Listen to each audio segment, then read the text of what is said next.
always perfecting. Welcome to Tanya Outside in G4. It's chapter 8, but we just got into a discussion about AI, so we'll go in that direction for now. What causes creation? What creates?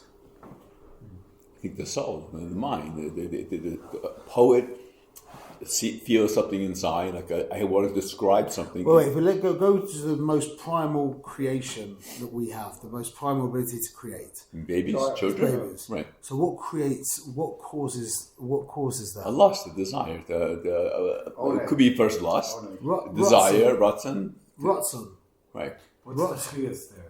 Ratzon. See the male. This is a very surprising thing. I told you this about. Whether this is a surprising thing from the Arizal, a very surprising thing from the Arizal I learned from multiple sources, that the Yiddishkeit of the child actually goes after the father. The Yiddishkeit. Which doesn't make any sense. Yeah. The mother raises him in the house. No, but the actual, the child physical being moment. Jewish, the child being Jewish goes after the father. That doesn't make any sense. What? Can I get the whole Masorah? Well, unless you understand what's going on Panemius wise. This is what the Arizal says. And it makes sense. And I'll explain to you why it makes sense. And this goes into what we're talking about here. And I saw this, my Rebbe told me this, Rabbani told me this, Rav Haas qualified it from he said this is just stemmed from the Arizal. And there's a strong mashmaros I saw in the Or Chaim HaKadosh. Yeah, so listen to what he says. So the Arizal says that the Yiddishkeit of the child goes after the father. So, okay, if it's a Jewish father with a non-Jewish woman, then okay, I can understand that. It goes after the father, then the zera goes into the non-Jewish woman, and somehow it's destroyed in there, and then she has a non-Jewish baby, okay? But if it goes after the father, how can it be that a non-Jewish man can have a Jewish baby with a Jewish woman? Doesn't make any sense. Right. So this is a very dangerous thought to hear. But I'm just telling you what I've heard, and this is what he said, is that a non-Jewish man who is with a Jewish woman, a hashgacha, has stuck to him, nitzos Yisrael. Nishmas Yisrael are stuck to him. The father, the non-Jewish father, and they need to be taken out. So Bahashgacha Hashem works out the shidduch that he ends up with a goita, and those Nishmas Yisrael actually come through into the world. Shit, no? I literally nearly fell off the tail when I heard that for the first time. Where do you put that? Where do you put that? Yeah, exactly. You don't tell that to, Sally Cohen, who's marrying Chad from, Wisconsin. Don't tell her. By the way. Yeah. But on the other hand, it's almost like, no, it's like he has something. It's almost saying that he's got, if you're going to be with him, he's got some mitzvos that are from... He has. Yeah. That's what he said. It's even making it more positive. We don't encourage it. That's the point. That's what I was trying to say. The man said is once that he's had the Jewish children, then he's really been emptied of the mitzvos. What about a Jewish guy with a Goyish woman? She somehow kills she destroys. That's a a very bad Indian, by the way. It's going to her? Yeah, there is, but the non-Jewish, the 9 months in the non-Jewish rechem destroys that. And those people, the children, and this is the Or Chaim HaKadosh said, if I understood it correctly, he said that the children born from that union become Sonei Yisrael. They want to hate Yisrael. And he also said another thing. He said a tikkun, I'll say this more in Hebrew, he said that a tikkun for the Sonei Yisrael, yeah, and that's all Sonei Yisrael, not just Sonei Yisrael, yeah, like this, but all Sonei Yisrael. The tikkun for them, or a tikkun for them, is to be nerag b'yedei Yehudi. What does that mean? Right. Kill veggies. I just don't want to say that. Okay. So back to art. What? Back to the art creation. Yeah, that was just a crazy side point, yeah? The Or Chaim says that a couple of times. That's a tikkun for that. That's a tikkun for that human, is to be nerag and b'dei Yehudi. Anyway, read the Orchai.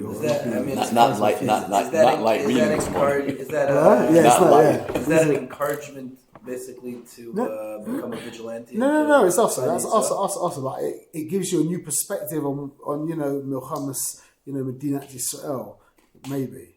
I got no opinions. I'm just regurgitating information that I've been. Is this some Gilgulim?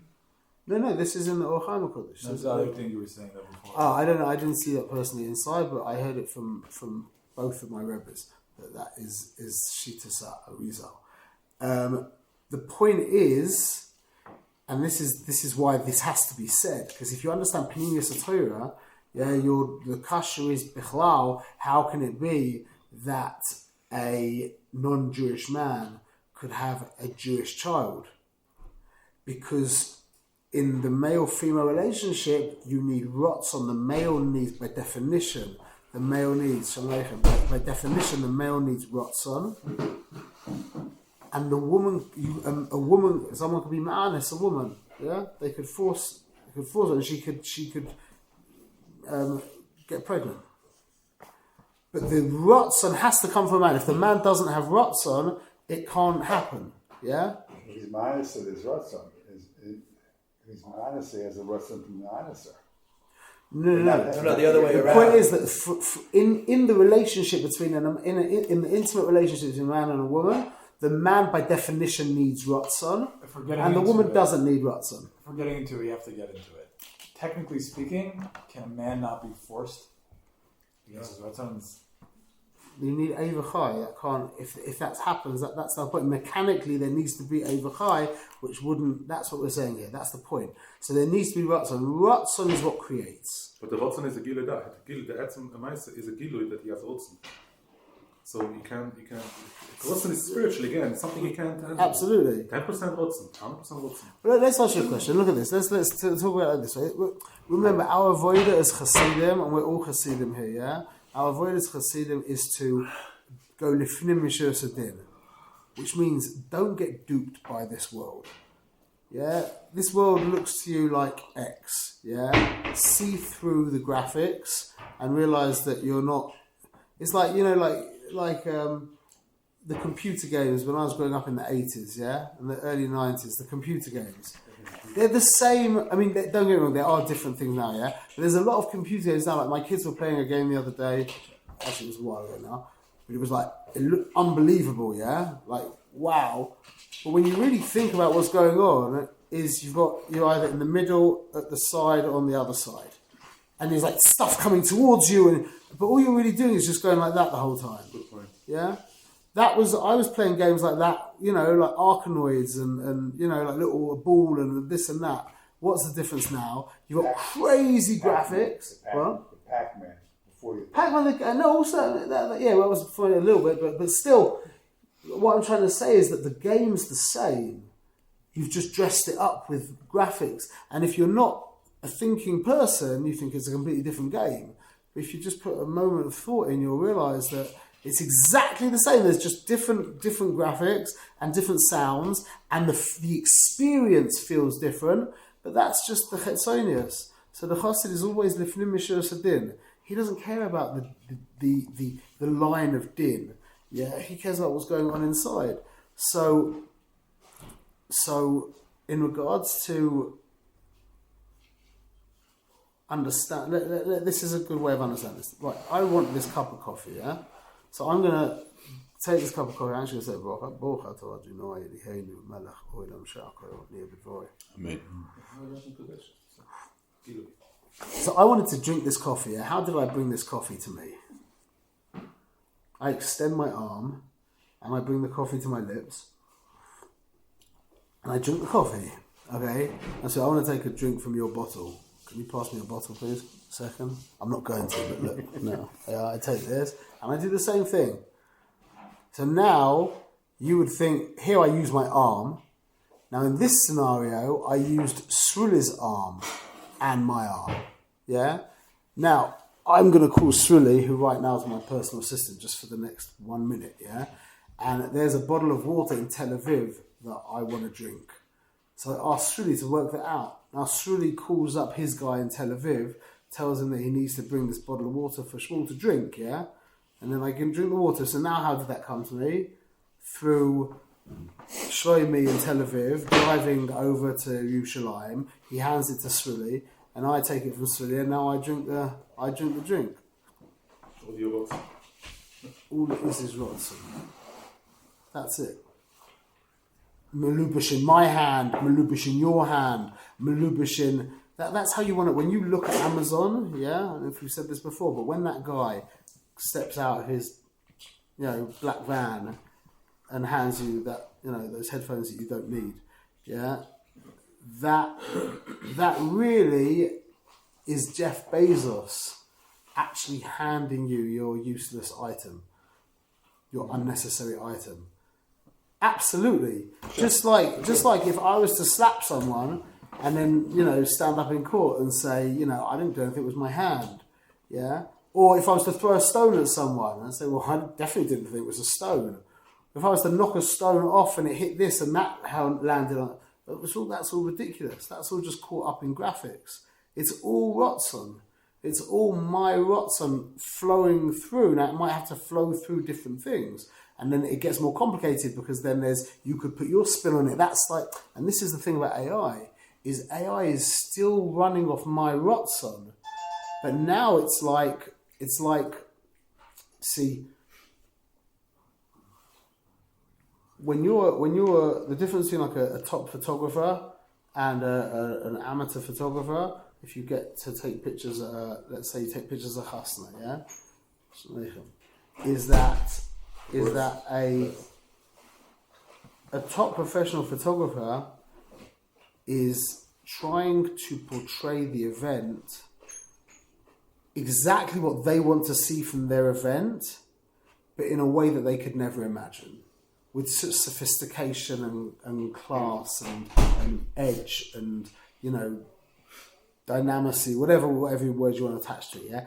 But they still want to see certain things, whereas I've heard of amateur photographers or professionals who were actually amateur photographers who ended up taking 300 pictures of the coloured shoes, beautiful pictures of the shoes, yeah. But you're like, one picture would be, maybe even two pictures of her shoes would be nice, yeah. But a portfolio of like 60 pictures of the coloured shoes and this angle, that angle, whatever, yeah. And you miss my grandchildren. So what's really going on technically is you've got a guy whose Rotzen, the photographer, his Rotzen is overwhelming the Rotzen of the Baal Simcha. The Baal Simcha wants to see, he does want to see the shoes, but he really wants to see the grandkids, he wants to see the ring under the chuppah, he wants to see a nice Cheder Yichud picture, yeah? I guess his Ratzon wasn't so clear that this other photographer could overpower it. Well, that's... No, he wasn't sophisticated. He wasn't... That's the professional way. But just try and understand what I'm saying. But brevity could also be the Ratzon, his Ratzon. If you have one picture, because I know that this picture of the grandchildren is the best picture of the grandchildren.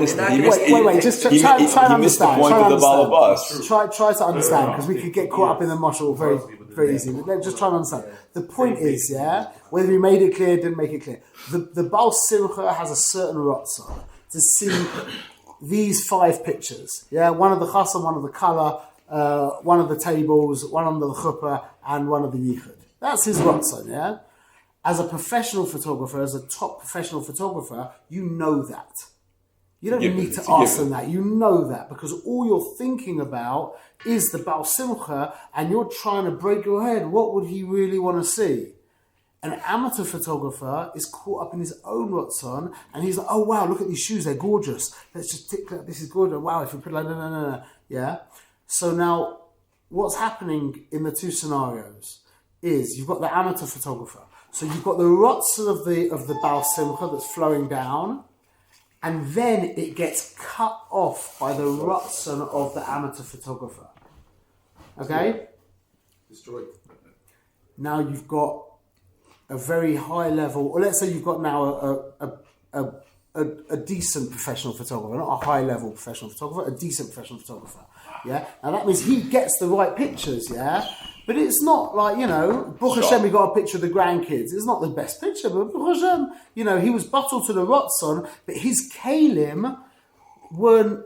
It was, Baruch Hashem, he did the job. That's like a mitzvah b'di'evid, lahavdil. He did not b'di'evid, he did the mitzvah, yeah?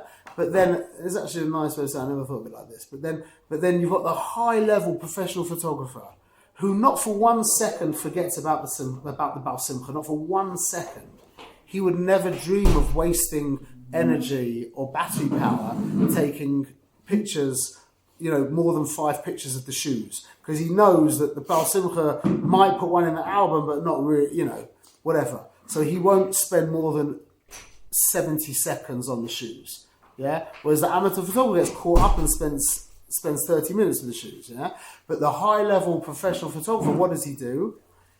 The rotz of the Baal Simcha is flowing through him, and he's using his kalim to express that ratzon in the most fabulous way.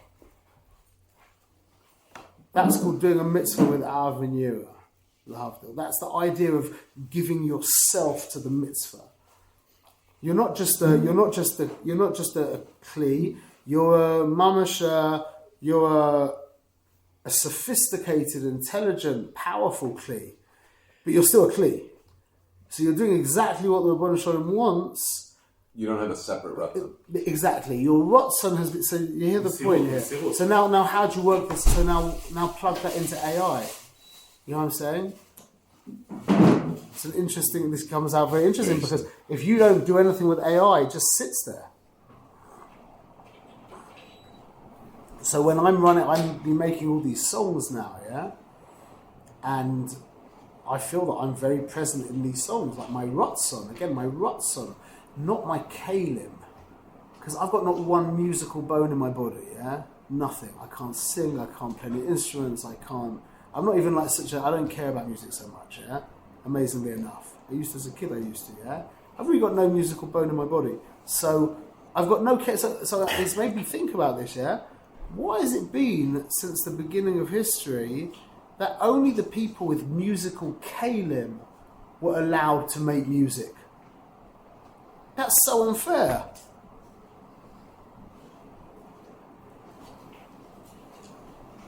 We're caught up in thinking that the kalim are where the music comes from, but we're learning in this generation that's not the case. I think it could be the other. But you understand what I'm saying? Yeah, but it could be both. It could be that the people who end up developing the kalim are the ones who have the ruts. Yeah. Could be. Because if you had the ruts, maybe you would have developed the kalim yourself. There's a guy that I know, a very talented person. You might even know him as well, a famous rabbi, who's he understands art to the level that I understand art. Yeah, I understand art. I've been doing it for many years, and I've been teaching it for many years. And I'm really on a high level of understanding imagery. Yeah, and so to be some guy with it, that's just how it is. And he isn't an artist, but he understands art in the same way, and he understands not only art like that. He understands. Writing. Writing's interesting because writing. There is also kalim, a lot of kalim actually, but things like art, yeah. There's a special connection that it needs to be from a mind to a hand. So as a photography teacher, yeah, I've seen this many times. Is you get students who are looking at the world in a really interesting way. I can see people's pictures. Within maybe seeing 3 or 4 pictures, I can generally tell how tidy they keep their bedroom or how their house looks. Like really, you get an insight into how someone looks at the world through seeing their pictures. Yeah. So you see these people who they see the world in a really interesting way. They're getting interesting angles. They're getting in close. They're getting back. They're composing things. They've got a sensitivity to how imagery works. Yeah. They've got no clue about the camera, so they're very limited. You with me? They have the eye, but not the technical skill. So we just say that, but let's think deeply what that really means. Yeah, that's exactly. They have the eye, but not technical skill. And then you get other people who I know who are decent, established photographers who've got no eye whatsoever, but they've got the technical skill and they've learned tips and tricks and whatever, and they bumble through and they take decent pictures. So you see, so the camera, when you first see what happens as a professional photographer, and it's actually interesting because this is the Indian. I'll answer up an interesting question halacha right now. There's a you'll appreciate this. I don't want to pull you over. Just this one thing you'll appreciate. That the din of chatzitza, yeah. Everyone knows what chatzitza means. Chatzitza means like what? Barrier. A barrier, yeah. Like if you've got like schmutz on your finger, if you've got like some tar on your finger, like a zefet, like and you wash your hands with tilis yadayim, it's not going to help because there was a chatzitza. Yeah, there was a barrier, blockage between your skin and the water. Okay, that's dinei chatzitza. It's a huge Indian halacha in dinei nida in every endless places. Yeah, so especially in hilchas mikveh, obviously. So there's a special din by an uman, yeah, by a craftsman. Let's say, for example, a painter. You know the din? If he has paint on his hand, it's not chotzitz. It's not chatzitza or a sofer. If a sofer has dior in his hand, or a moil, if he has dam on his hand, blood on his hand, it's not chotzitz. Whereas the same thing, the same dior on my hand would be chotzitz. Yeah, the tilis yadayim wouldn't be good. Get the halakha. If you're a mechanic and you have oil on your hand. Exactly. Maybe, exactly. Or you're a butcher and you've got blood on your hand. Yeah, exactly. That's the Indian. I mean, there's more to it. You have to how much, and if it has mamasha, there's much more to it. But, and I understood that by the Indian of photography. Why? Because again, I did photography I've been taking pictures since I was 11. Yeah, I'm 46. And I think a lot, and I got to a high level in it and everything. And I've been teaching it for I've had lots of photographers under me. So I'm a high level craftsman in regards to tzilum, so I can talk about this. When the beginner photographer, and like I said, I've got thousands of students literally. So when the beginner photographer gets the camera, you'll see them. They're like, I haven't got a thing on me. But they've got their camera, and you can see the way they're holding it, their feelings towards this machine. They hate it. They wish there wasn't a camera because they've got the person in front of them and they can pose them. They can, let's say somebody's got some natural skills with photography. Yeah, they can pose them. They can see them, but this camera's like killing them because they just don't know. You've got all these dials. I'm talking about an iPhone. You've got all these dials and all these buttons and all these variables and all these numbers, and they're like looking at this thing and they're like, okay, 1 minute, and then they set this, and they're like 1 second, and they're like, and you can see they like hate the cat. It's a sonar. It's a sonar. They wish there wasn't the camera. Yeah. Now, as they get better and they get more practice, now the camera, you could relate to this in regards to your car. Remember when you first started driving? Probably don't remember, whatever. When you first started driving and how it happens, how you progress, that as the camera, as you get more familiar with the camera, what? It becomes your extension. Well, that's quite a long time from now, but at least it starts to become not a soiner. You tolerate him. Then he starts to become like your friend, But then when you get to the level that I got to, there is no camera. Just your eye. There's no camera. And you know what, when you get to the level I got to, which is a very high level, there's no camera, there's not even a subject, and there's not even yourself. There's just one, everything becomes one. And I think that, what? The Matrix. So you've just merged into a oneness. There's not the photography, and the one being photographed. There's that, all of that collapses into one thing. And you, what? So it's basically art. When you go together. It's basically everything. You're explaining photography in an artful way. No? Well, it's the same. Yeah, that's called an umanut. That's what we're talking about. A craft, not just an art. It could be nigurut. It could be carpentry. You're driving your car as well. What happens is eventually, at the beginning, there's the machine, and then the driving on the road, and eventually You get in the car at like 11 o'clock at night and you're home at 11:45 and you don't even know what happened. You get out of the car and you're like, did I I just don't do think that? the sofer has to be in oneness with No, this. I'm trying to understand that. Example The is- point is, no, but that's the inyan of an umanut. A high-level uman Makbid? has become one with his art. That's what I'm trying to say. So, op halacha, that's expressed by the fact that the homer of his umanut that's on his fingers isn't choitzes. He's not makbid. But He has something else on He him. becomes one. No, that is what it says. He doesn't even know what It is He doesn't follow him, he the wouldn't pshat of the halacha is that he's not makbid. That is the pshat of the halacha. I'm just trying to give you an inyan into it. That he is one with his But you're art. talking about an extremely high level. And Right. that's We're a just trying to beautiful understand thing. it. Don't just trying to understand the inyan. Yeah. So this is this is what we're talking about in regards to creation of art. Yeah. Now, in regards to the camera, there's a very clear thing. But what about like a guy who's got he's got an amazing imagination, yeah, but he never really learned English properly. So he's not got much of a vocabulary. He can't write to save his life. That's not fair. Why is that? So his kalim aren't like Steven Spielberg's kalim. And he didn't have the opportunities that But all Steven these Spielberg people had. before AI could have just hired somebody, could have hired a ghostwriter, could No, have you hired still need somebody to know- who does know how no. to play. So the same thing with AI. It's the same, yeah. It's just free now. That's the point. That means it's now accessible to You everyone. still, just like a person could pay a teacher to teach them how to play music. But no one did. So I'm trying to say what we're learning from AI when you think onto it with an oimek is Hashem is showing us that we've been caught up in kalim for all these years. You don't know what a human being is. You think a human being is someone who creates art? Well, that's the spitz of humanity. You're creating art or music or literature. That's not the spitz of humanity. Spitz of humanity is becoming lishma.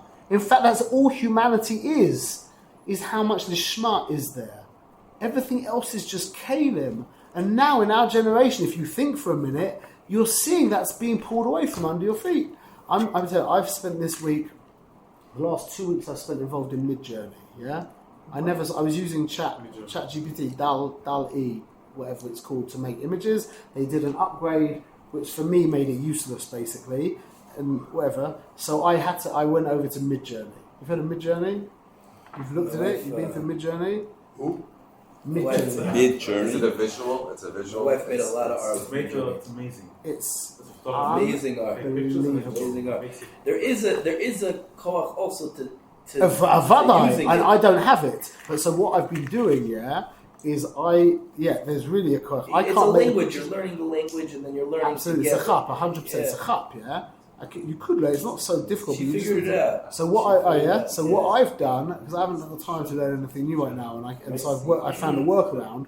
The workaround is, and it's been an amazing insight for me, is you type in be'erach, the image you're looking for, Why not?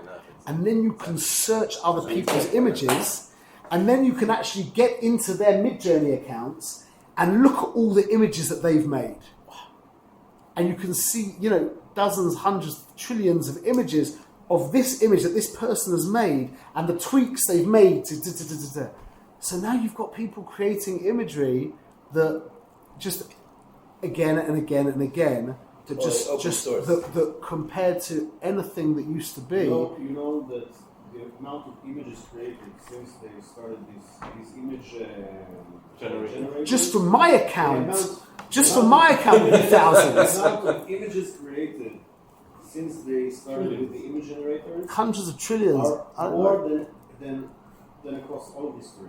Of course, I've created it. I create daily.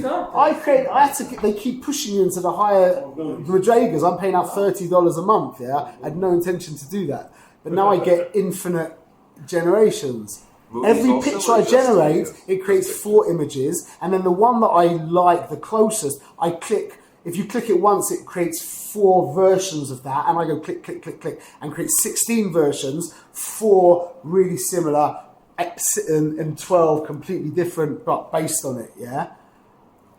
you're just like, so now the Kalim of me, and now I'm able to turn around. So think of it this way, yeah? You learn something from the car someone drives. Let's go to America. What do you learn about someone from the car someone drives? About the person or the car? I'm sorry. What do you learn about the person from the car they drive? About status, ego. You learn a lot, no? Success, money, not Yeah, money. you learn a lot of If things. he's nervous, if he's relaxed, If they're a wealthy person and they're driving a posh car, That means you they learn got- something very choshev. Well, you have to know other things, but okay, fine. 100%, but from the car, okay, but when you see the car, you learn stuff about them. This is the point: is you learn about someone from their preferences, from their choices. So when I ask the AI to give me 10 options for a line of how to say this, and I choose that one, that's an expression of myself. I haven't got any conclusions on this. I'm just throwing out. I'm just thinking about this a lot. But don't. What's an expression of yourself when you choose a? When I ask the AI to get me 10 to rewrite this line 10 times, Right. which I do all the time, or 5 times, whatever. Then I go through and I choose that line, or I choose that bit from this line and that bit from that line. Yeah. I've just revealed something about myself. Yeah. You know what I'm saying? So is, So there, it's not- is there really art then? If it's everything out there in the world? Well, this is my question. Was art really art in the first place, or is it just another use of the brain? This is the question. You know, I'm saying something very disturbing. I'm saying something that should be very uncomfortable for most people. Was art anything in the first place, or is it just the computer of the mind doing other stuff? Because we've always thought it's about the soul. It's what? It's what? It's what? Malacha. Malacha. And this is not melacha. Doing this is not melacha. Well, you just said something more ridiculous. What's malacha? Melacha is Getting part of yourself. Creating art. Malacha is what? Getting part of yourself. No. no. I don't know. Melacha is There's creation. definitions. So what melacha? You just said it was more ridiculous. Which is amazing. You said the opposite thing to what you're saying, but what you just said, I'll open it up first. This is a super important idea. But bear with me, okay? Let's take a few He's minutes. saying it's all the Ratzon, but there's something to what he's saying that it's beyond the Ratzon. It's the actual action.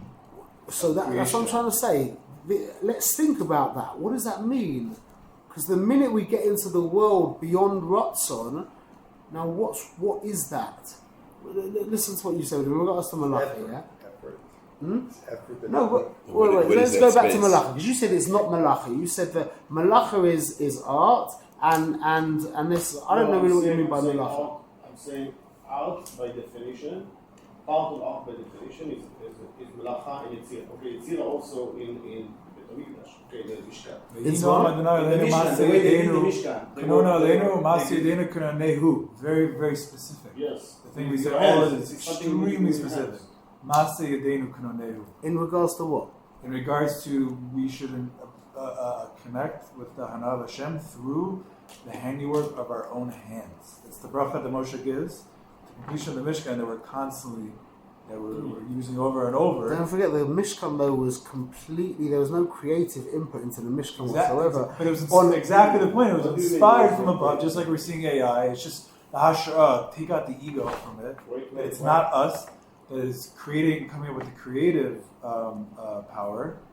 No, you're But giving we're the doing the creative malacha with our hands. The actual No, it's the avodah, that's something. opposite. It's the opposite of that. You're giving the creative energy to the AI, and the AI is doing this bit. That's exactly Giving That's the it. Ratzon. That's how it Creative is. energy. Of course you are. Of course you are. But all of The the all of prompt. the images What does ever prompt created, mean? all of the images ever created, all the creativity that's always been, it has it at its disposal.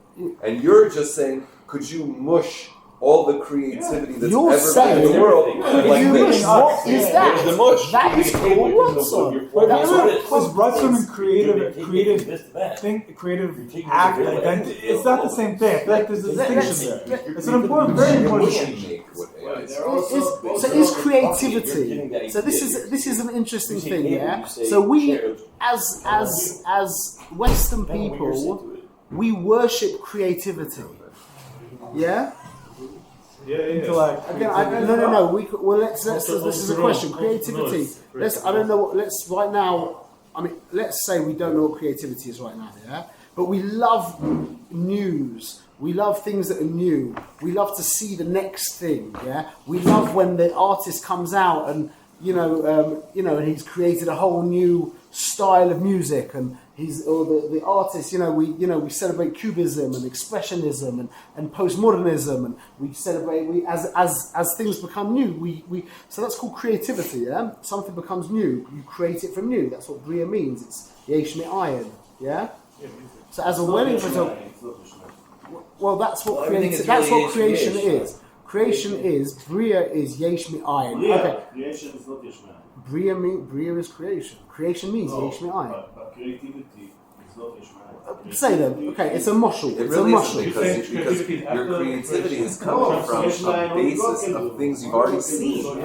Yes! This is what I'm trying to say to you, which is a din on. That's a din on Ratzon or on Seichel. Be both. No, it's a din. So it's a din on you. The what drives the seichel is Ratzon, yeah. But the creativity is actually a din on seichel, and I'll tell you how I know this. Because again, I got to a very high level in photography. People pay me tens of thousands of dollars to take pictures of hustlers, yeah. Like mamash, a lot of money, fly me all over the world to take pictures, yeah. There's a very high level, and they were paying top dollar. And they were expecting insane creativity. That's my job, was to create pictures that they just go wow, wow, wow again and again. Thousands of pictures for a wedding, yeah? 1,500 to 2,000 pictures where, there should be, hundreds of wows, yeah? Which means I have to constantly be creating. I'm getting paid to be insanely creative. And that was what exhausted me. That was the exhaustion, and nobody uses their mind imagine the last wedding I shot. I did a gemach for someone, but the last real wedding I shot in Chicago for this big gavir, I was working from 9 a.m. in the morning until 3:30 a.m. in the morning, and I think I got maybe a 15-minute break. Yeah, I lost, and this isn't the first time; it's happened many times. I lose a buckle on my belt. Yeah, not because of water, because of the main energy being used is my mind. And what will happen is when I get there and I get to this mansion at 9 o'clock in the morning, yeah, and they're getting ready and whatever, and I'm with my assistant and my other photographer, whatever it is, yeah, and so I get the ring from the bride, I get her shoes, and I get, flowers, I get all the patchky bits and pieces, the earrings, and I go off into, usually there's a little room I can use, whatever it is, yeah? And if you're with me, you would see that once I've taken the things, once I get into the room, and I put the things down, I start to sweat profusely. Crazy, dripping. It's in a freezing cold room. Are the shoes? No, believe me, it's happened before. You drip on the mirror and you're there for half an hour trying to get the thing clean. And so, believe me, that's happened. Literally sweating profusely, yeah. And if I'm with other people who work for me know that happens, yeah. And within with less than 10 minutes, I'm bone dry again, yeah. But people who see me there, if it's the colour or the chevra there, they're like, "You okay? Can I get you some water?" They worry for me because it's literally just dripping off my pants, my beard, dripping. Yeah, why? Because when I get into that mode, my brain. I quit. I haven't shot weddings for a couple of years now, but my brain would move into a whole new level of action. That most people's brains, I can imagine, top surgeons, again, it sounds like Guyver did, I don't know, but I can imagine a top surgeon's brain would have to start doing crazy things, and a fighter pilot, but most people don't have to ever use their brain like that. Most people never know that their brain can work like that, yeah? Where it moves into a whole different world, and the energy that the system uses is on a whole different level. I saw actually just, what? Survival mode. To quantify it, I saw a thing from what's his face, Tony Robbins. You know Tony Robbins? Yeah, an interview with Jordan Peterson, and he said he measures everything. They measure. He said that he uses over 12,000. He uses over 12,000 calories when he does one of his Calories? calories. It burns up. He burns 12,000 calories when he does his 12-hour thing on stage to the chevra that, you know, he does these big things, yeah? He uses his brain probably more than I use my brain in photography, yeah? But that's another example of that kind of thing. But what's going on? What's the difference between that and a normal brain? As in a powerful computer and a not powerful computer. When you're in that state, right? That's not an actual state. You're not in a state of gravity. You're actually not conscious of yourself, right? As you were saying before. That's called flow, yeah. That's called flow. Right. The word hashra in Hebrew, it speaks to like hasharit. It's a resting. The creativity Of what? Of something above, beyond us, beyond the ego. This is my point. This is what we're discussing. Is it, or is it that from my experience, I've seen lesser photographers? Again, it sounds so guided. I'd rather be talking about somebody else, but it happens to be me who got to be very good at photography. Yeah, and I've had work through me, you know, dozens and dozens of photographers who I've been coaching and helping and whatever. So it's just a good example that I can use. Yeah. And I see that there are certain people who long to be a great photographer, but their brain just doesn't work like mine. And when they go out and take a bunch of pictures, you walk back. They might be technically okay, which is something you just learn. But you walk back and you look at the pictures and you're like, that's nice. That's, you know, every now and again you'll get a wow, and it was kind of luck. Whereas the way I can see reality, and I can make it look wow. And it's just stuff that I've learned, and the way that my brain works is all kalim. So I'm trying to say it's all kalim. You understand what I'm saying? Something really disturbing.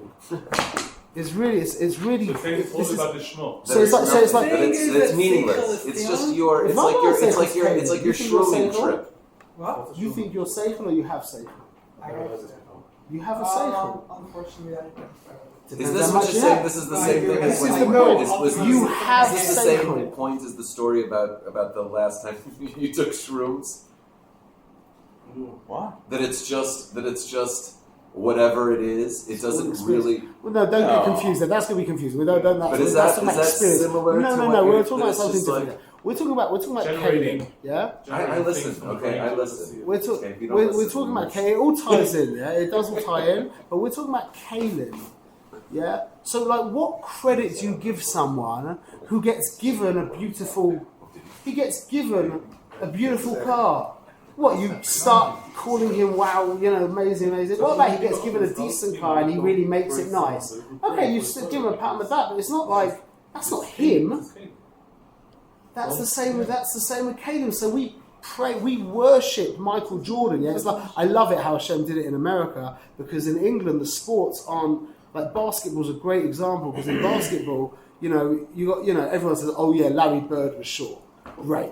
Yeah, you got one short basketball player. Yeah, otherwise everybody's like, at least 6'5", at least, basically. Yeah? Like, why do you, so there's a prerequisite of basketball where no one did anything to get that. No, develop their height, You've won too. They develop their skills. So we praise that, we worship that. No, we praise the skills they develop after the natural. Great, so now that's what we do praise, you're right. So we praise Michael Jordan, the fact that he did, 5,000 layups a day. Yeah, that's what we praise. But he could do 5,000 layups a day if he's like me, like 5'6", yeah? What's he going to do? Right. So what do we pray? We're really learning what having a relationship with someone is.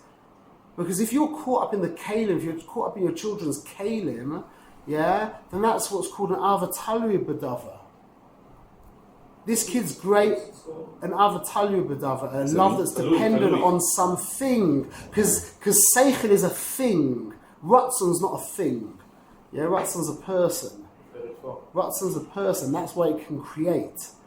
But we've been caught up in the world, and now I'm seeing Hashem's clearly pulling the curtain away, saying you guys have been caught up for the past few millennia thinking that what's the other side? Like, what should that alpha? Finish the point first. Finish the point. Wow. What should it be? Because what we're saying, it can't be either one. What's the work that Avatalui he does, your alpha shouldn't be totally from the work your child does either.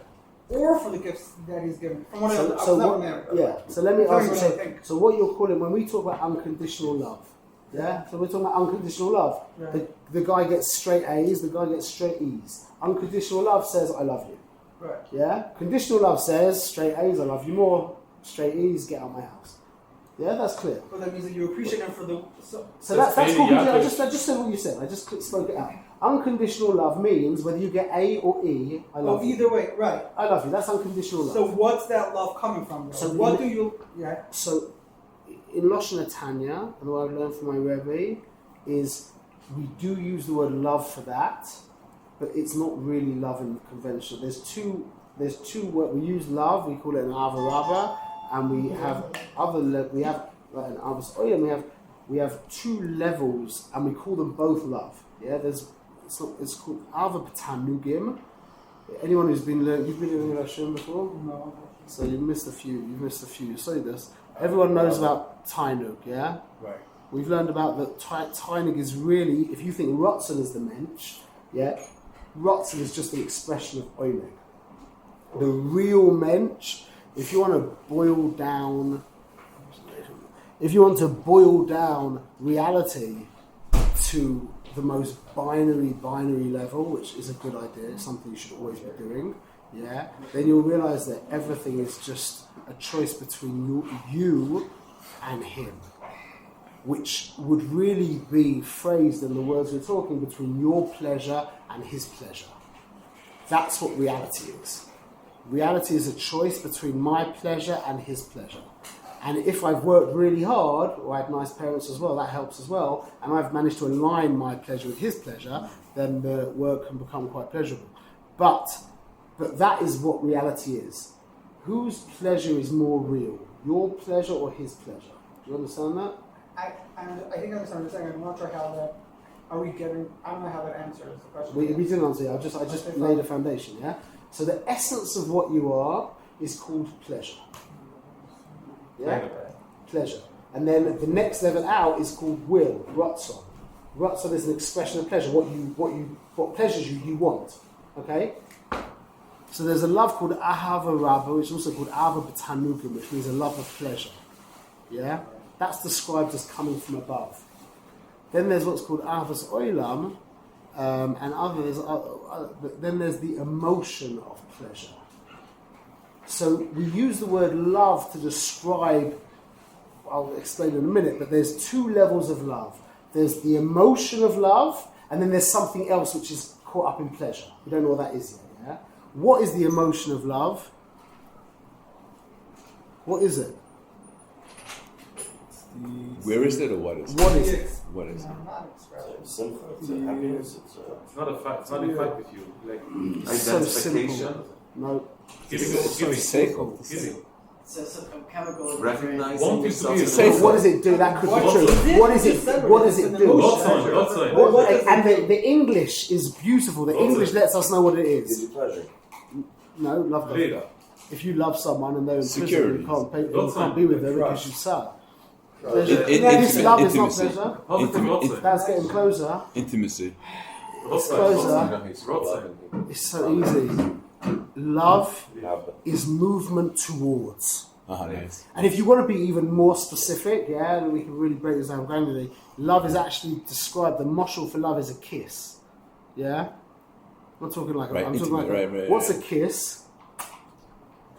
What is that? Sharing. You're sucking in. So in truth, love is not really a movement towards, it's a drawing close of the other to you. That's what love is. If you boil it down to that's how I kakibalt in the rabbi side. Yeah, that love is simple. It is the drawing. Forget I made an extra chiluk if you want to get really granular, really pixelated. But love is a drive towards. You just said And therefore pull towards, bringing you towards, pulling them towards you.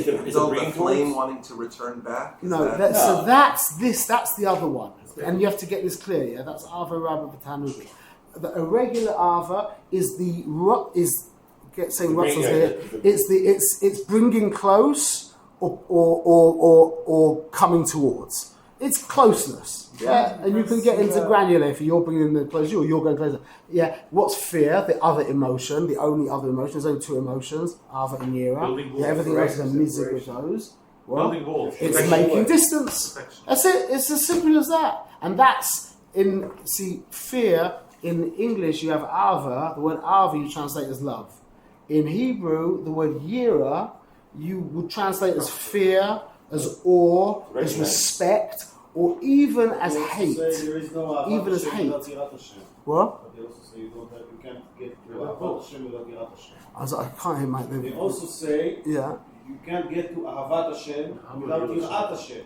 And those are, like you're saying, You can't get You to need them. Yira to get Ahava. You need Oh, okay, to- that's a whole different Yirat thing. Hashem That's a is different. another Yeah. thing. That's Now true. you're saying That's true. things. We could speak for literally ever about what we're saying. But Let's if just- You have I'm fear trying to get of back to the God, point. like you have a fire, you're in trouble. Let me get to. If I what? have that. You're in trouble. If you what? Have fear of God, like you have a fire, you're in trouble. It's like Yeah, that's it's not a fear. good thing. Yeah, fear of God is meant to be an awe of God, like an overwhelmingness of God. Not that He's going to hurt you. That's not really fear. Years of Eilish is not fear of God. It's fear of you getting hurt. It's fear of pain. It's Ramesh. Ahava is dry clothes or the desire to dry clothes? It's the desire to strike close.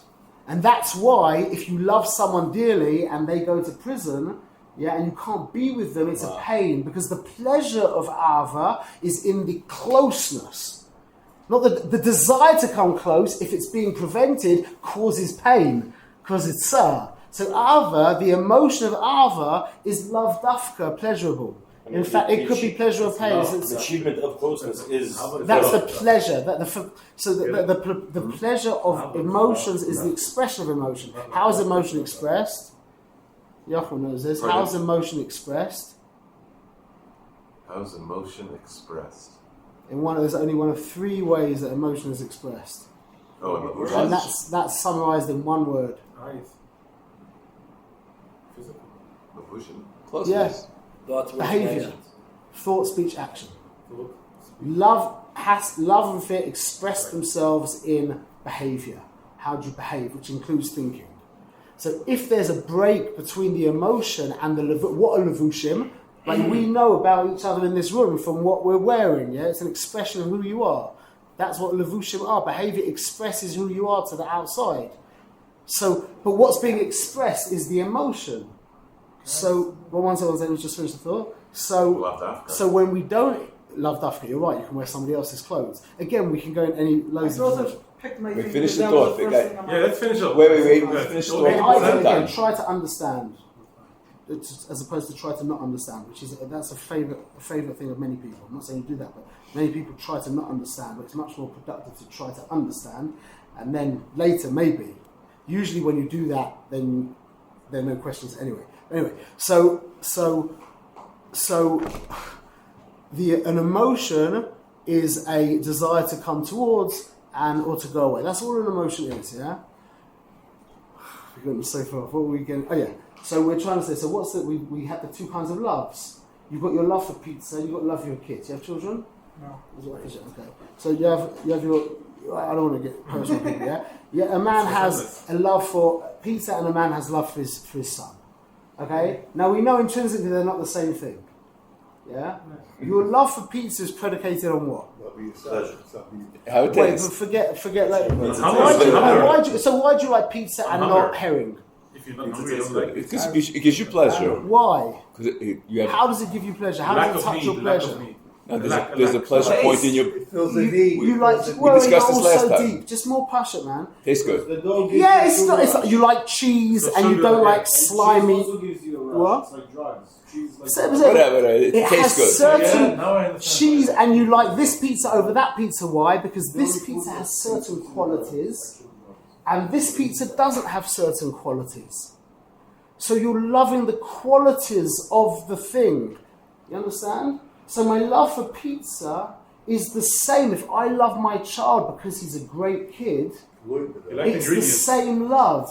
So that means the only person you could have that type of love for, only a human being as a child, because you pick every other relationship. It You might pick be your emotional, parent, you don't pick there's your something parent. The point specific is about that that the point person. is that didn't you pick can love every other everything Jew in because the of the world. qualities. Verstehen? Okay, so you This put is respect, the oimek of but to get a Havra. deeper respect of them, you're going to have to. There's going to be to love them all equally. You're saying? No. Wait, so No. again, I'm trying to understand I'm good. But this is we're trying to explain. This is a deep idea, a very deep idea. So we've got the love, which is the love of pizza, yeah. Which don't get me wrong, a lot of people still have that love of children. That is called an ava talu b'dava. It's a love that is dependent on a thing. The reason why I like that next door neighbor as opposed to that next door neighbor is because he's got qualities that appeal to me and he has qualities that don't appeal to me. Yeah. So it's an ava that is dependent on a thing. The quality is a thing. You with me? And that's the same with pizza. It's exactly the same. Exactly. So if you love your child because he keeps getting straight A's, yeah, your love for your child is exactly the same as your love for pizza. Maybe it's just if it's just predicated. Because you see yourself in the child. The difference between pizza and child is that a child subconsciously knows that you don't love him. In fact, I'll be the Tanya. The way the Lashon is that if you love someone for X, yeah, then the way the Tanya describes it is your feelings towards that someone are called hate. It's as if you marry a woman for her money, yeah? Now that means you love the money, but she might be quite a nice lady, you know, you might get on with her, yeah? According to Tanya, you hate her. That's the loss of the Tanya. If you're married, but Ikka is the money, then it's relative. It means you hate her. And she will experience that hate on a mystical, subconscious level, however it will, and eventually that will end in rebellion. And that is the biggest reason that I understand why children go off the derech, is because the parents' love is predicated on something.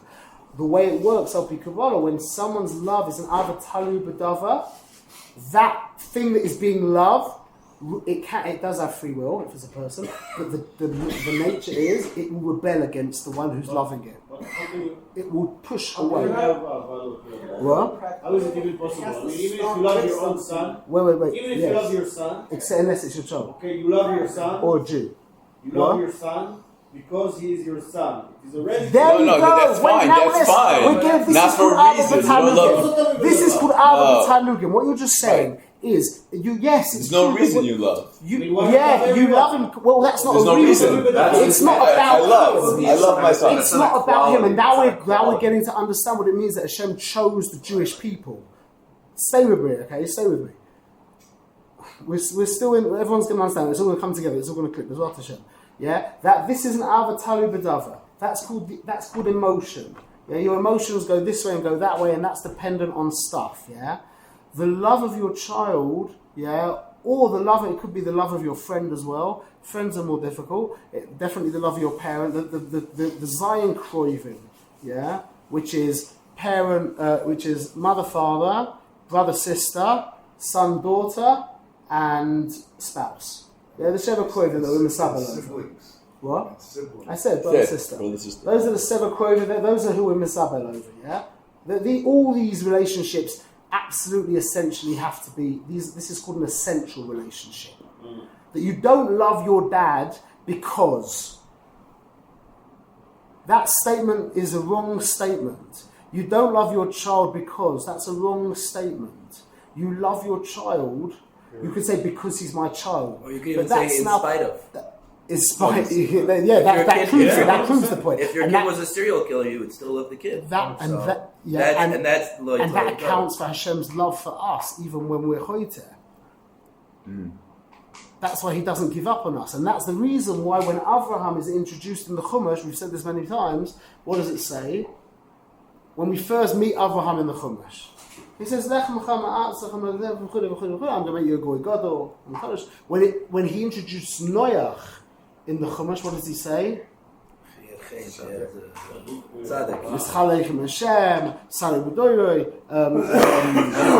Qualifies. He gives him 3 big shvachim of Noach. Tzaddik b'doro might not be exactly.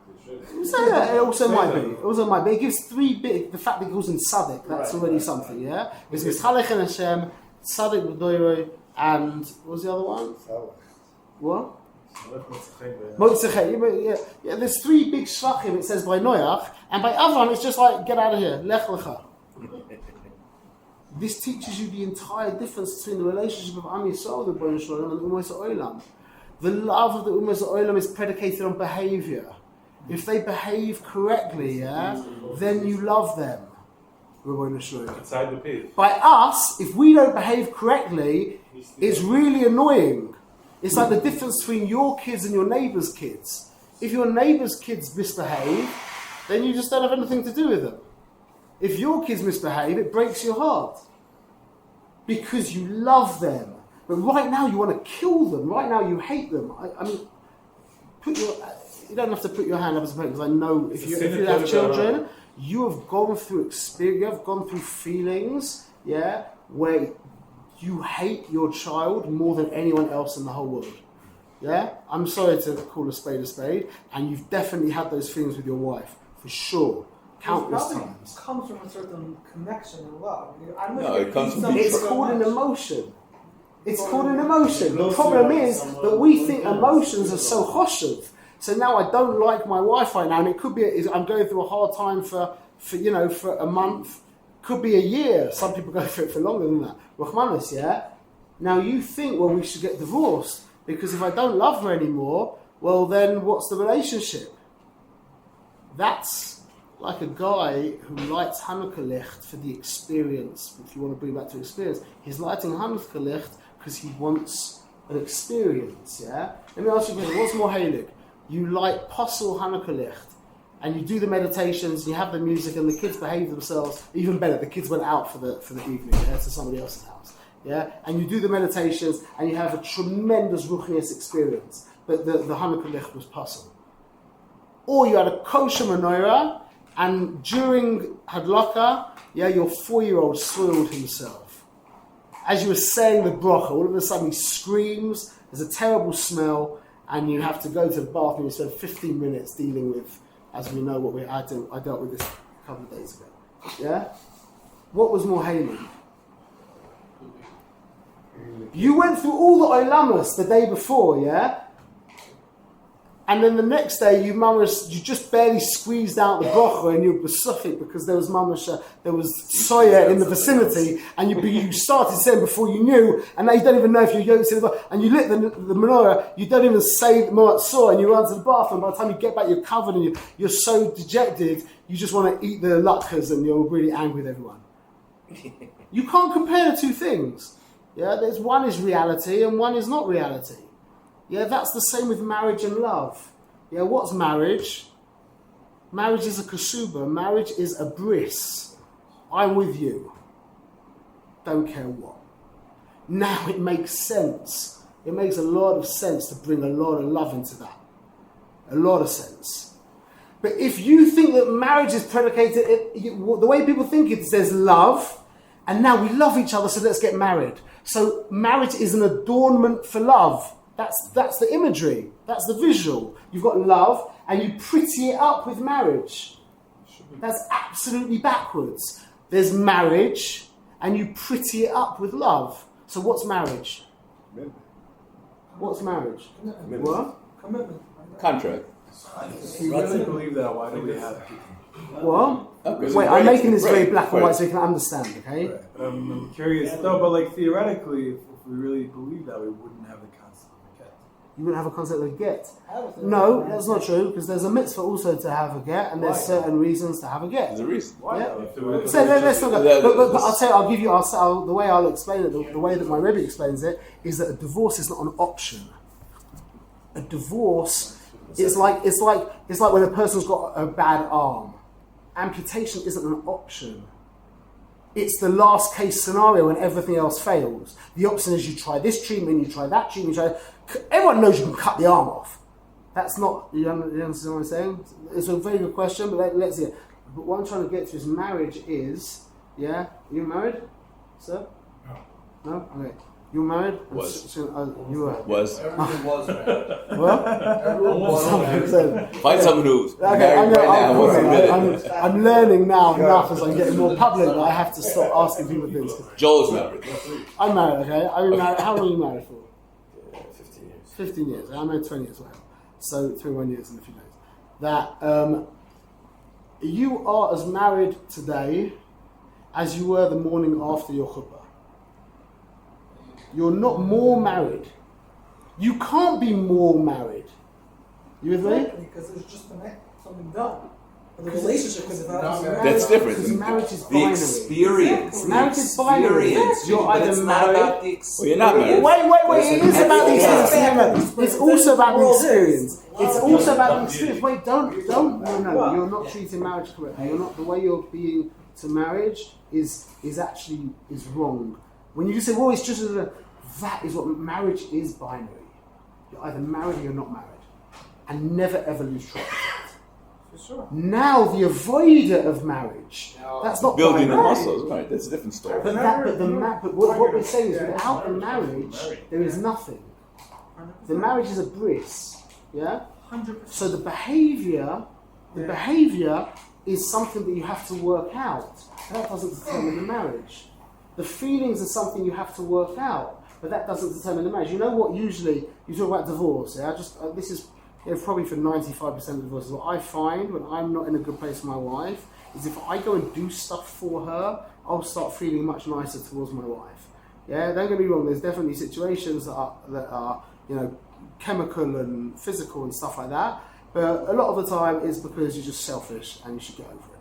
Yeah, a lot of the time, from my experience. Sorry to. The woman. What? The woman. Of course. It's the other woman. So G4. So Who's the woman? So we're getting back to your question. We're still talking about what's the love of a child and what's the love of an shaloi tali b'davar and a love that's tali on something.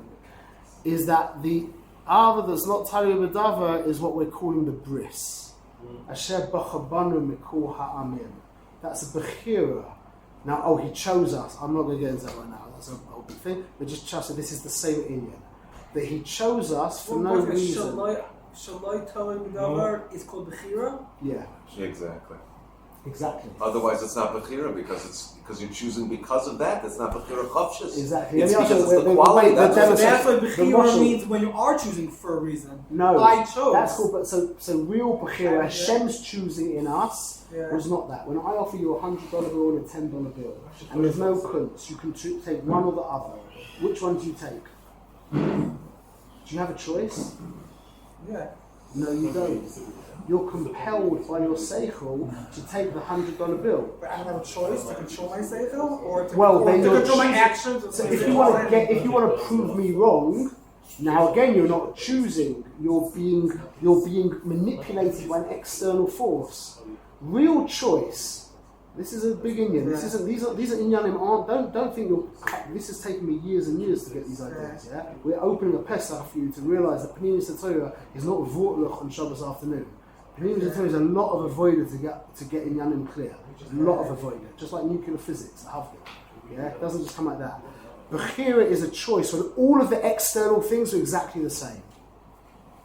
That's real bechira. And you're like, well, then what are you choosing? I offer you a $10 bill and a $10 bill. There's no choice. That's where there's choice. I don't want to get into that. Thank you very much. Square, Koltiv. One second, before you leave, just put it like this, yeah? There's two kids in front of you. They're identical. Exactly the same. The same temperament, they look the same, they dress the same. We're making up a scenario. Exactly the same, yeah? Which one do you choose? Doesn't matter, flip a coin. What if I tell you that one's yours? That's choice. When everything external dissolves, now what are you choosing? That's the relationship that we're talking about. That's called an ava b'tanugim. Yeah, it's a love of pleasure, meaning. So you come on, that was important for you to hear that. Yeah? If you don't mind me, just make sure I understand. What you're saying is that they're both bechira. One was external bechira, one was internal bechira, but they were both a choice. In the Chabad Svarim, the way they refer to that, which makes it very helpful because it's not talked about in many other places I've seen. Although Rav Hass, my Rebbe, who's not Chabad, knows this very clearly and explained it in Yanim of this as well, so it does exist other places. There's bechira, and then there's bechira chavshis. In Chabad, they make a infinite an infinite chiluk between Bechira and Bechira Chofshis. Even an animal has Bechira. Maybe a little less than us. And a lion can decide that he's going to eat that carcass as opposed to that carcass. Put 2 plates of food in front of a cat, and he will prefer this one and not that one. So animals also have a level of Bechira. Bechira Chofshis animals don't have. Yeah, and I don't even know if human beings have Bechira Chofshis. In fact, from the way I understand it, what? Only Klal Yisrael has Bechira Chofshis. And Hashem's Bechira in Klal Yisrael is a Bechira Chofshis choice. And that's why he's still with us throughout all of our Averas and through all of those, because he doesn't have a choice. That's the irony of Bechira Chofshis, is you don't have a choice in it. It's you. It's not something about you. But it starts off with as much as it's a bechira internally, there's an internal reason. Some people might not realize what this internal thing was that got them to like this person, namely a wife or a friend. On that, with a wife is different. With a wife is different. With a friend, maybe it says "Konei lecha chaver," but with your parents, it's not like that. With your siblings, it's not like that. With your children, it's not like that.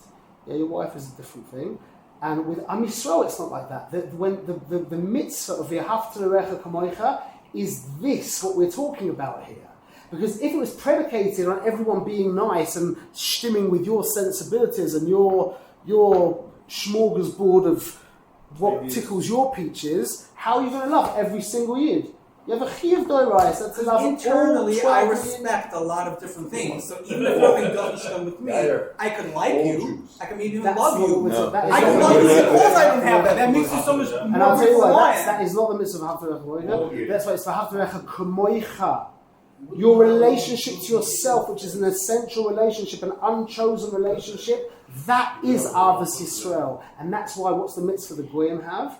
What is it that Hillel says in Shabbos? What does it say? When the Goy asks him for the whole Torah on 1 foot, what does he say? No.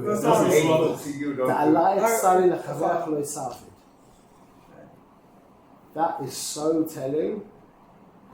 The whole Torah of a Yid is V'ahavta l'recha kamoicha. The whole Torah of a Goy is the Alayich Sari l'recha lo yisavi. Why?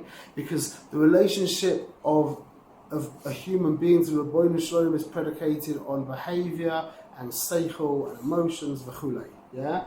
Stuff that you have, not who you are. What, your relationship to Rabbeinu Shalom, you said? Even, to Rabbeinu Shalom. We call that to reality, to a human. Whereas the relationship of a Yid to Rabbeinu Shalom is not predicated on any of those things at all. It's predicated on He is us, we are Him. That's what we call Shechina. Another word for Knesset Yisrael, is called the Shechina. Yeah? It's also it's also unconditional. It should be unconditional. So we call it. This is what I'm trying to say. Is when we talk about unconditional, in spite of. That's what it's called, unconditional. So when people talk about unconditional love, what they're really talking about, it better not be. This better not be the case, and people fall into this case where you turn around to the child and you make a hachlata in yourself, a decision, and you say to yourself, I don't care what this kid does, I'm going to love him. That's the worst thing. Because now think about it in a visual, the kid has become secondary to the love. The kid's now, he's like, what, love's more important than me? And he'll feel that as well. That's why unconditional love, that's why I don't like, that's why it's called Avos Tanum. I don't know why it's called a bris. It's a bris. Your child being born from you is a bris that can't be broken. You can't break that bris. Yeah, marriage is a different inyan, but it's the same. It gets much more complicated, much more nuanced, and you learn amazing things. But we're just putting it out right now. We're just opening the door to understanding these inyanim. They go very, very deep, very, very deep. Or I should say they get more superficial. Right now we're trying to give a basic idea. That's what it means. I love you. Why? Because you're my son. Which means it's not you, it's me. That's what it means. Asher b'chabanu bi'ahava. He chose us with ahava. Why is ahava? What's Gematria ahava? 13, which is also echad. It's a revelation of why, and that's what it means that we're the Shechina. We are Nishmas Yisrael is the Shechina. So the Goyim said it. The Goyim said it really well with Yoshki. They talk about Yeshua being God incarnate in this world, yeah? And we're like, what are you talking about? How can you say that God's man, yeah? What's the Shekhinah? Describe to me the Shekhinah in Aisha Torah terms, Pasha Jewish Hashkafa. What's the Shekhinah? God present in the world.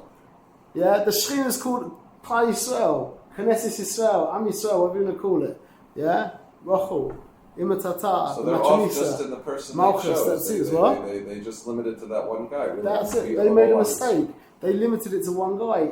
Am Yisrael is God incarnate in this world. So when what? You can't worship the presence. You're not allowed to worship anything else than Hashem. You can't worship the Shekhinah. Basically, I know, but that's you just said a massive thing there that is so unpassionate, and even me and my cutness could already quote a bunch of sources that's really not passionate. So let's not say that. But I don't know if the Goyim are meant to be worshipping Klal or not. I don't know the halacha. You have to speak to someone much bigger than me to know that. Yeah, whether they should be worshipping Am Yisrael, I don't know. And you see from the Mishnayos and stuff, It'd be a good start. What? It'd be a good start. It would definitely be better than hating us. It's also avodah zarah. You're worshipping a human being. No, what is it? They're worshipping the Shekhinah. If you're worshipping the Shekhinah, I don't know. No. I don't know. But I'm still understanding that Knesset Yisrael, but this is the point, yeah? Is Knesset Yisrael is the Shekhinah. Yeah? Is the Shekhinah something, is the Shekhinah something other than Hashem? No, Chas v'shalom. The Shekhinah is the presence of Hashem. It's Hashem. We get into break that the Shekhinah is Malchus the Tzilus and Hakadosh Baruch Hu is the six midas of the Tzilus, if you want to say, and then you've got Abba and Imma, and you've got all the different Shemus. It's all what? The Sultan is also a presence of Hashem. What is? No, not like the Shekhinah. Am Yisrael is the Hashem's presence in this world. So when we say that Hashem chose Avraham, it wasn't really that he chose Avraham, that's a different thing. It's that he chose Am Yisrael. Look, and where do we know that it was this?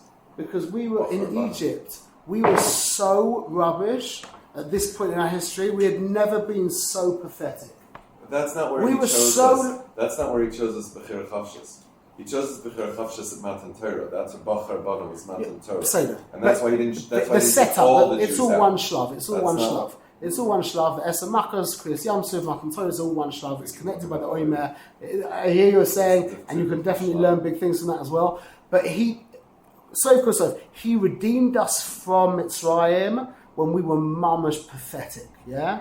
And he schlepped us. He made a promise to do so. He made a promise to do so already. But the point is that his love for Am Yisrael is not predicated on our behaviour. And that's the love for your child is not predicated on behaviour.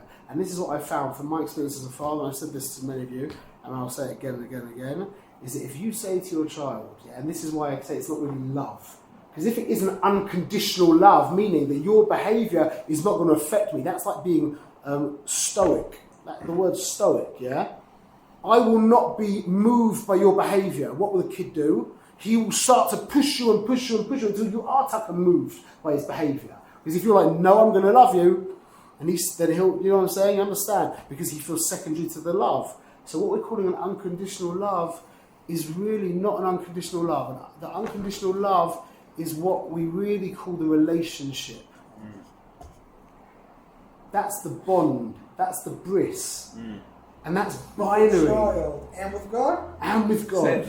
That's binary. So the part of the relationship is something outside of yes. It's not just this inside. Part of the relationship. You're saying when it started, it was internal, this Bechira Chavshis thing? It's like a screen. You look at a screen, you've got an LCD screen, yeah? The screen is the screen is the screen is the screen. Yeah? You ever watched an image get generated on Mid-Journey? It starts off like black, it gets more pixels, and it gets more, and all of a sudden there's an image there. Okay. That's the relationship. It's not like there's the relationship here, and then there's the love and the fear and the simcha and the pleasure and it's all part of the thing. No, it's completely different to that. There's the screen, that's the relationship. Yeah. And then you've got everything else that happens in context of the relationship, which is the image on the screen. Okay, so Yeah, where is so the we Bechira notice that Chavshus in that? Experience. The Bechina By the Chofshis in that is screen. recognizing that you are the screen and that God is the screen. That's the Bechira Chofshis. You understand? It's not called it doesn't make sense to call But it an now my unconditional screen love. and his screen is very different because I have a different relationship That's with only God. what's- Even That It's depends. from the That's beginning. why it's called Honestly. Tanugim. Because if you go back to the essence of who you are, then you'll realize actually your skin, his skin is the exact same thing. Exact The same. exact same. That's called V'ahavta Kamoicha. Kamoicha. Why is it Kamoicha? Why does it put your name at the end there? What's Cha? What's the difference between you and your name? V'yom Yashem Echad V'shmo Echad. He and his name. That's why you say Harry At Mekudeshes Li. You use second person. Second person is beyond name. You have a name. Just like you have a seichel, you have emotions, you have a name. When I say you, that's beyond name. That's why that's who you marry. It's the screen beyond the Harry, picture. exactly. That's what you're marrying. That's why we say the you beyond the name before any separation, differentiation, fragmentation, anything other than binariness. Yeah, that's who you're marrying. And if you can stay connected to that the whole time, then you will be able to weather the ups and downs. From my experience, probably 95% of the time. Is there no definition for that non-binary screen, Bechira Chavshus, whatever word you want to use? Is there no definition for it, or I just say it because is a definitive thing? Ava Rabba B'Tanugim is what it's called in Tanya. That's a love that is and so I was getting back to what a phenomenal thing to say to your child that builds that is so, I can't think of much things more important with your child, is turn around to your kid and say, what would you prefer? That Abba says, I love you, or that I will always be your father, no matter what. There's nothing that you can do or that I can do, and anyone else in the whole world could do that would stop me being your father. If I die, I'm still your father. If you die, I'm still your father. There's nothing that can happen that can change that. That's the foundation that your child needs. So when your kid comes back and he did really well in his exams, give him a pat on the back and say, Kol hakavod, and always say, you should know that if you failed your exams, I'd love you in the exact same way. And that's the choshivness about the kid that tests your patience. We've said this many times, When you've got, in my family, I got my straight A kids, and I've got a bunch of kids, Baruch Hashem, I've got my straight A kids, and I've got kids that aren't like that, If I only had straight A kids, you realise the danger for the child. The child might never know that you love him because of anything else other than the A's. And you might always have a nagging thought in the back of your head thinking, what about if I fail my exams? Do you think Abba would still love me?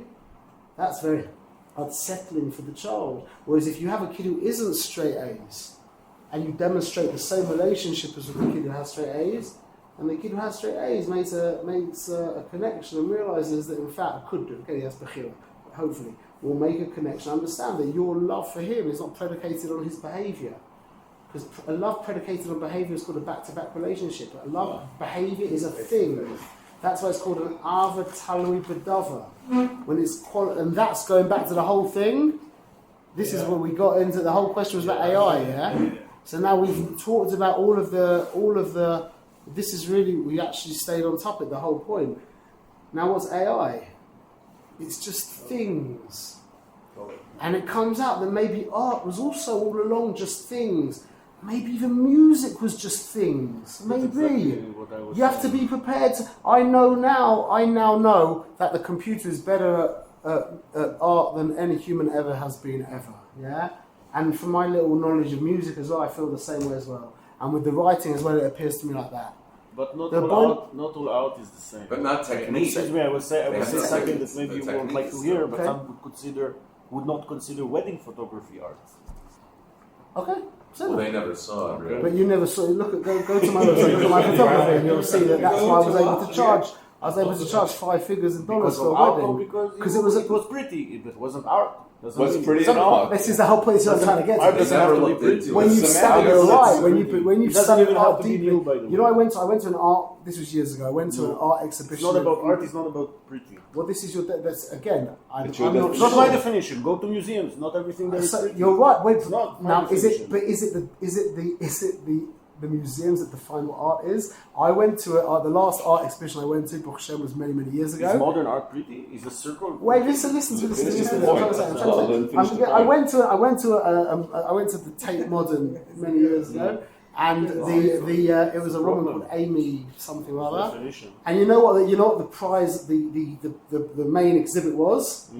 Cordoned off with the things. Toilet. It was her bed. Her what? Her bed. The bed. Yeah. It was disgusting. It was a filthy piece of art. Imagine, an active woman who's not married. Yeah, her bed, and it was cordoned off. That was her art. Mm-hmm. Yeah, and everyone's wowing and ahhing and thinking into it and pondering and doing that. So whatever you want, you can call art whatever you want. You can call everything art if that's what you want to call art. But if you want to go back to the And also in the Torah, If there is you're a not difference. There is a difference. There is Melechet Machshevet, and there is, I think that one is Melechet Lev, or something like that. So and these are There's also a difference. But again, It's not the same. so listen to. We wanted to say this. If anyone needs to leave, please leave. But this is. I was trying to explain this to you. Malacha is. Everybody that I always learned this until I learned from my Rebbe different to this. I always learned that Shabbos is the idea of creation. Is you abstain from creation, yeah? Mm-hmm. Yeah? That's not true. It's Pashat not true. And why do you know that so clearly? Because of Malacha Hoitzah, yeah? Or you say because you create it by moving it in this place. But listen to this when you get finished with Shabbos, yeah? Which should hopefully blow your mind. Yeah, let's take Seduras Pas. Yeah, what's the first Malacha of Seduras Pas? Let's say Charisha. Yeah, plowing. Why'd you plow? To put Transformation. So to plant. Transformation. So you can plant. You don't just plow a field. You plow a field so you can plant. Purpose. Right. Okay. Now why'd you plant? Yeah. Because you need to read. You need to do koitzer. Why'd you do koitzer? To eat. You need to do maimah. It's a process of 11 processes until you eat. Mm-hmm. Why do you eat on Shabbos? Kama. Keep yourself alive. Not Chas v'Shalom, not on Shabbos. That's awesome. On On Shabbos you eat for Oineg. Why do you like? No one else answers this. What's your name? Halal. Halal. Why do you like pleasure? Why do I like pleasure? Because it makes me feel good. Why do you like feeling good? Why do That's I called feeling pleasure. Good? Why do I like feeling good? You just transpose pleasure. It's to feeling it's one and the same. I mean, feeling good. You know why you feels can't? good. You know why you can't think of an answer? No. It's the same reason. Why do you want to live? But sometimes I want to die also.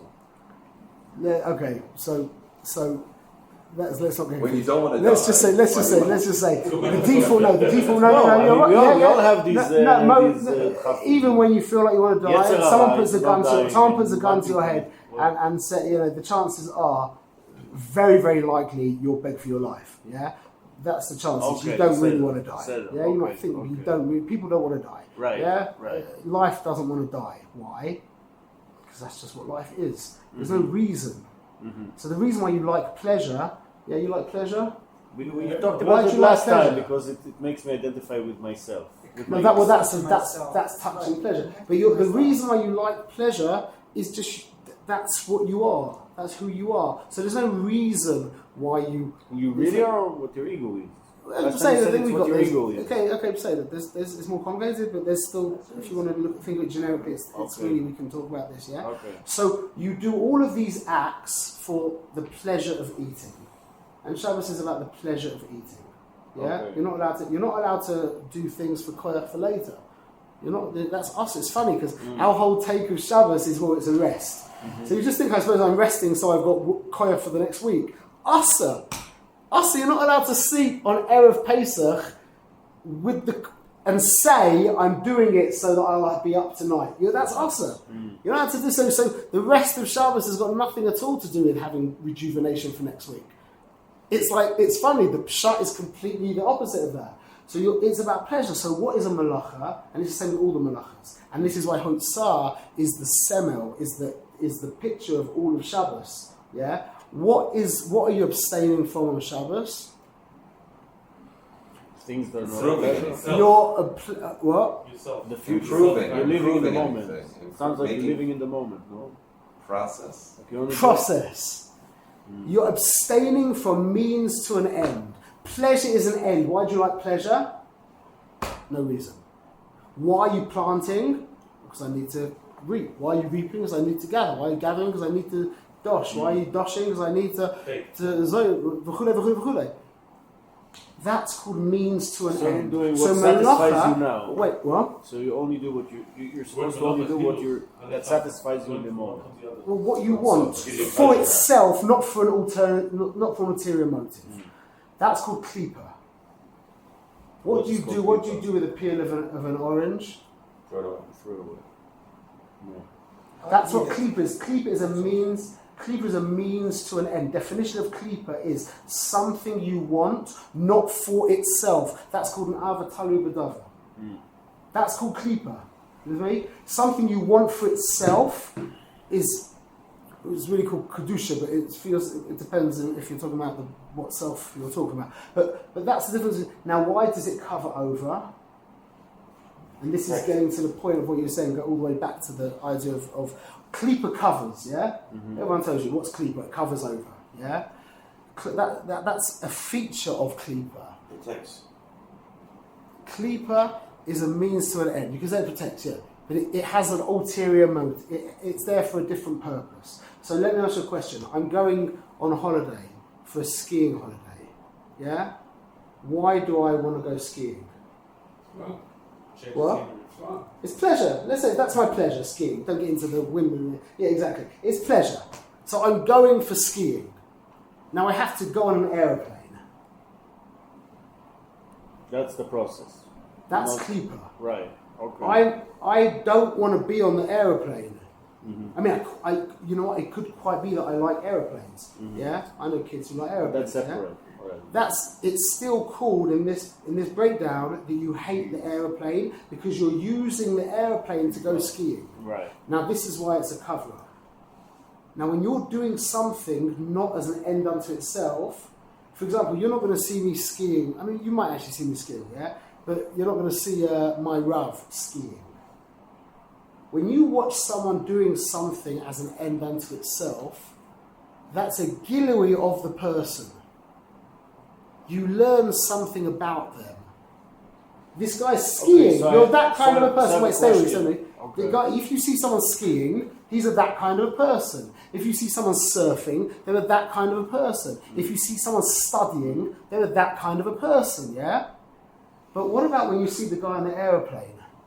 You're all the same. You've got, what? They look the same. You can't define. The guy might actually hate flying. Or love. But you would think that he's into flying. He's on an aeroplane. Well, if you're on an aeroplane, you're into flying, no? No, I'm on an aeroplane because I'm trying to go skiing. So the malacha covers over the kedusha. But what if I like you said, if I like flying also?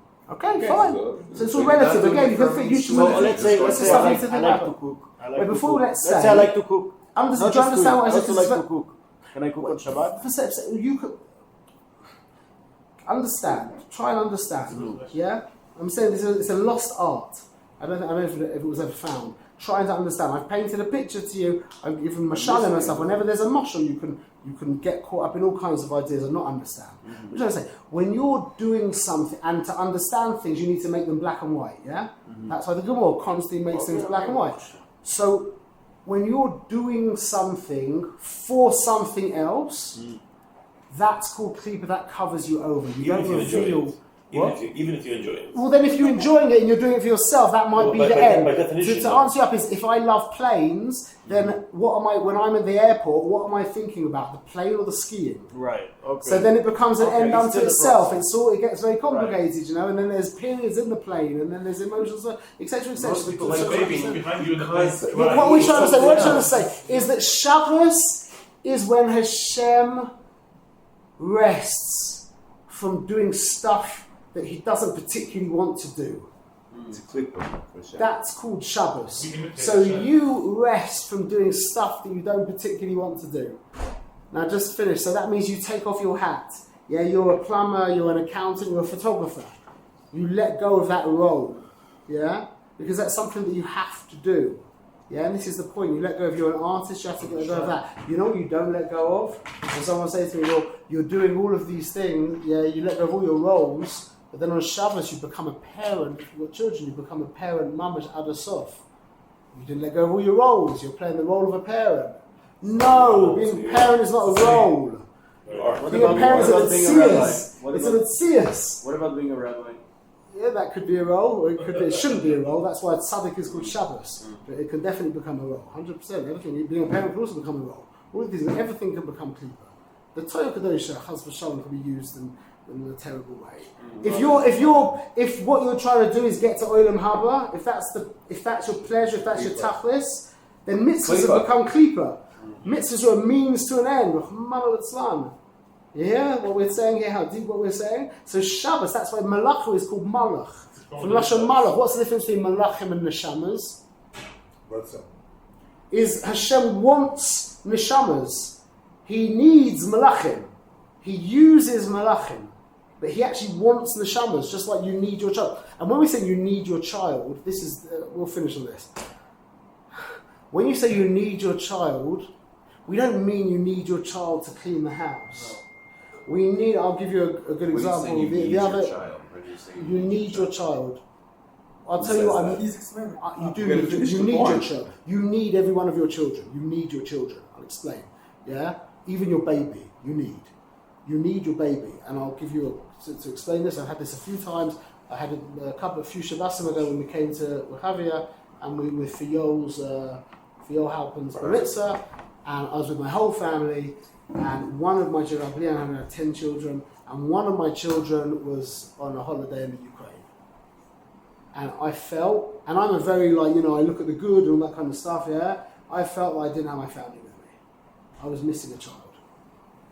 That's what it means by you need your children. You're missing one child, you should feel, and again, it's Paro, Haman had everyone bow to him and not, and you say, no, look, we're not talking about that, we're talking about now the Metzias. You need your children like that, so when your Shabbos table, and your children aren't there at the Shabbos table with you, that's what's chasser. When the Rebbeinu Shalom has a Yid who's not sitting at the Shabbos table with him, that's what we mean by he needs his children. Not some kind of coarse need to do the dishes or to trim my beard. You just you need your baby. Yeah? My baby does nothing for me. My baby, in fact, the opposite. I'm a slave. I'm not. My wife is a slave to our baby, yeah? So my baby needs me. This is what Rav Manis kept saying when Rav Manis has said he got in huge trouble for this, that God needs us more than we need him. Yeah, if you hear that, you're like, oh, koifer. Yeah, if you've sat in this shir that we've just given for an hour and a half, you understand what he's saying now. Just like my son didn't need to be with the family, he went off to the Ukraine, yeah, and was going to different kavarim, I needed my son with me. And I was lacking because my son wasn't there. And that's what that brings the whole thing about to where we got to at the end. So I don't know what AI is. That's the end of the shir. Yeah, but it's making me think that all of these things that we thought were the point of being human are actually not. And now we're going to discover what it really means to be a human being, what it really means to be Jewish. You ask AI. Ask AI. Yeah.